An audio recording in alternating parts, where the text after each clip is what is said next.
natin yung basag na tawag ito, headlight cover. Ipakita ko yung nabasag.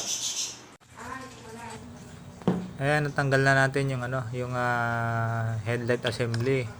Ayan yung butas niya. Ayan kitang-kita Ang laki Basag yan, nilagyan lang ng pandikit. Yan nilagyan pandikit, scotch tape na transparent. Yan Yan, nilagyan lang siya ng Yan ang ipapalit natin. Yan yung bagong cover ng headlight.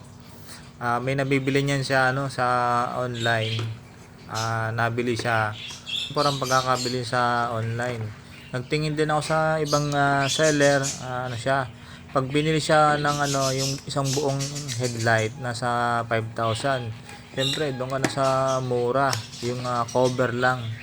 Headlight lens cover ang pangalan niyan. Pag i-search nyo sa online, headlight lens cover. Ayun siya, gaano kalaki yung damage niya Yan. Yan yung damage niya, laki. Yan yan ang papalit natin. Yan. Pagka buo ulitin ko may nabibili din na ganito. Ganito, yung kulay itim na yan, may nabibili din. Siya, hiwa-hiwalay siya na pwedeng mabili sa online. Pero ang kailangan natin, cover lang, headlight cover. Ayan, didikitan lang natin yan para maging maayos. Pero siyempre, yung natanggal na hindi na natin nakita, hindi natin mabuo. Yung iba lang na parte, dikitan lang natin para maging maayos. Yan. Ito nga pala yung ilalagay natin na pandikit, yung wala siyang brand Basta pwede siguro yung Mighty Band. Kung ano yung available na malapit sa inyo, Mighty Band. Pero ito hindi to Mighty Band. Nabili ko lang din sa Yan Yan ang ilalagay natin na pandikit.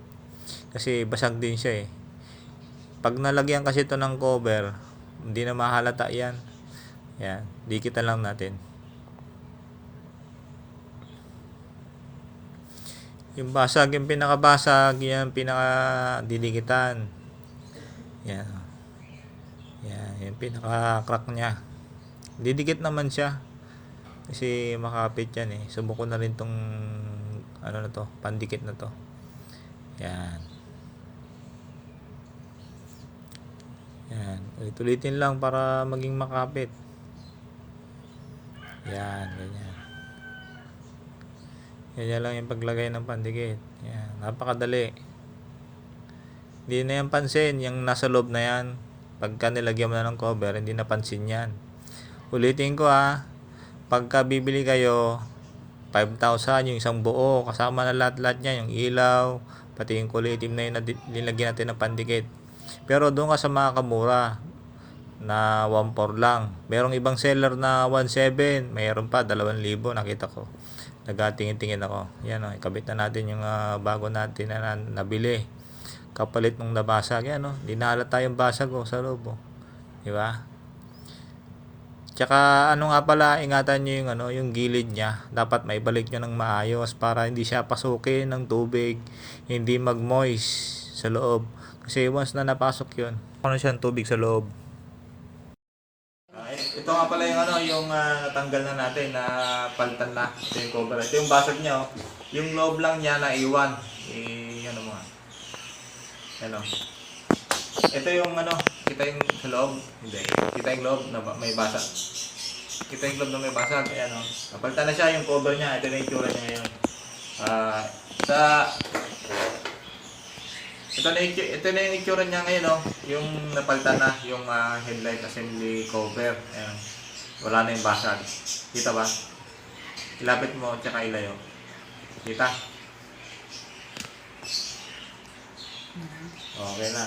Sana may natutunan kayo sa pagtanggal ng headlight cover. Natutunan kayo sa content nito.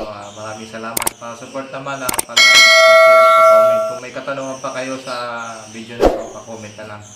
At pa-subscribe. Maraming salamat.